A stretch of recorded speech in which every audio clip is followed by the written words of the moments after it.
Hey, you on the tube, welcome back to Build and Grow 21. As this odyssey continues, out here in the backyard, I got to continue to share failures with successes.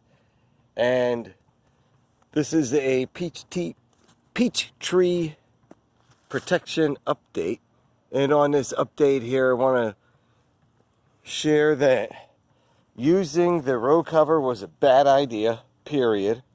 Okay, it started to shred all over the place, and this started to look all ugly, and then the gaps in it started to get way bigger.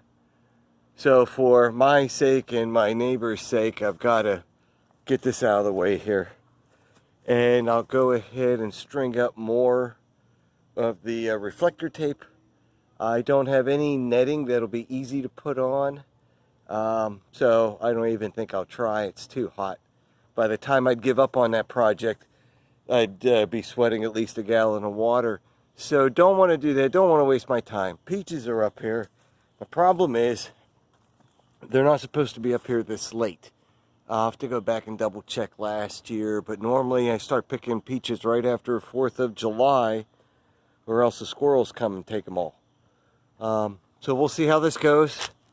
And again, just wanted to make sure I share an update about things that work, and in this case, things that don't work and get ripped to shreds. So there you have it. You know, along with successes, get prepared for having to do retries quite a lot too. One of the things I don't mention back here, how many retries on just about everything back here.